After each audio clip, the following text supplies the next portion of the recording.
அனைவருக்கும் அன்பு வணக்கம். எல்லாம் வல்ல இறைவனின் திருவடிகளை போற்றிப் பணிந்தும், யாதும் ஊரே யாவரும் கேளிர், தீதும் நன்றும் பிறர்தரவாரா என்கின்ற கணியன் பூங்குன்றனாரின் நிறைமொழியோடும் இன்றைய சிந்தனை பதிவினை வழங்குகின்றேன். இன்று நாம் காணவிருக்கும் பதிவின் தலைப்பு பித்தா பிறைசூடி பகுதி 3. மணமேடையை விட்டு கீழிறங்கிய நம்பி ஆரூரர் திருமணத்தை தடுத்து நிறுத்திய முதியவர் வேடத்தில் இருந்த சிவபெருமான் முன்பாக வந்து நின்றார். கடும் சினத்துடன், யாரையா நீவீர்? எங்கிருந்து வருகின்றீர்? நீ யாரென்றே எனக்கு தெரியாது. இதற்கு முன்பு உங்களை நான் பார்த்தது கூட கிடையாது. ஆனால் என்னை உங்களின் அடிமை என்று கூறுகின்றீர்கள். மனிதரை மனிதர் அடிமை கொள்வது என்பது வேடிக்கையாக உள்ளது. வயது முதிர்ச்சியினால் இம்முதியவருக்கு பித்தம் தலைக்கேறி பித்து பிடித்து விட்டது. இவர் ஒரு பித்தன் என்று கோபமாக பேசினார் நம்பி ஆரூரர். ஆனால் முதியவர் வேடத்தில் இருந்த சிவபெருமான், நீ என் அடிமைதான் என்பதற்கு உரிய சான்றுகள் என்னிடம் உள்ளன. இங்கே பார், இது உன்னுடைய பாட்டனார் எழுதி கொடுத்த பரம்பரை அடிமை சாசன பத்திரம். நன்கு படித்துப்பார். உன் பரம்பரை முழுவதும் நீயும் எனக்கு என்றென்றும் அடிமை என்று இந்த சாசனம் கூறுகின்றது என்றார்.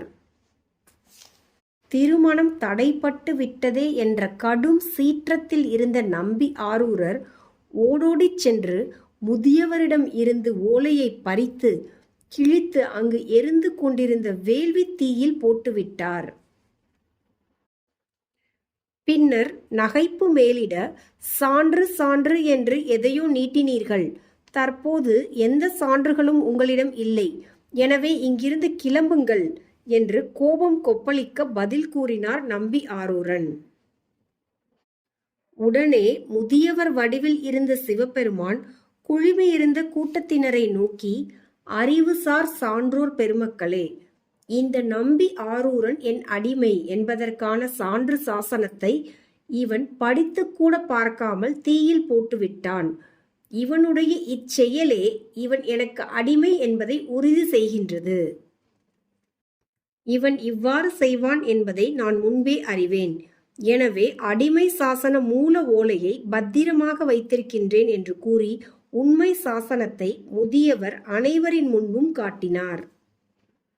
ஆரூரன் தீயிலிட்டு கொளுத்தியது படி ஓலைதான் என்றார் முதியவர்.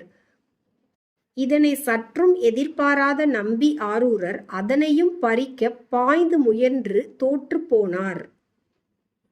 முதியவர் உருவில் இருந்த சிவபெருமான் கூட்டத்தில் இருந்த பெரியவர்களை நோக்கி, சான்றோர்களாகிய நீங்கள் இந்த அடிமை சாசனத்தின் உண்மைத்தன்மையை ஆராய்ந்து உறுதி செய்யுங்கள், நல்ல தீர்ப்பு கூறுங்கள் என்றார். திடீரென ஏற்பட்ட இந்த நிகழ்வால் நம்பி ஆரூரரின் திருமணம் தடைப்பட்டது. நான் உன் அடிமையில்லை என்று நிரூபணம் செய்த பிறகுதான் திருமணம் செய்து கொள்வேன் என்று சபதம் செய்தார் நம்பி ஆரூரர். சான்றோர்கள் நிறைந்த அவையில் வழக்கு குறித்த வாதங்கள், விசாரணைகள் துவங்கின. இதன் பிறகு என்ன நடந்தது, என்ன தீர்ப்பு கூறப்பட்டது என்பதை வரும் அடுத்த பதிவில் காணுங்கள் என்று கூறி இன்றைய நாள் பதிவினை நிறைவு செய்கின்றேன். எல்லா உயிர்களும் இன்புற்றிருக்க நினைப்பதுவே அல்லாமல் வேறொன்றறியேன் பராபரமே என்கின்ற தாயுமான சுவாமிகளின் நிறைமொழியோடு இன்றைய நாள் பதிவினை நிறைவு செய்கின்றேன். அனைவருக்கும் நன்றி. வணக்கம். வாழ்க வளத்துடன்.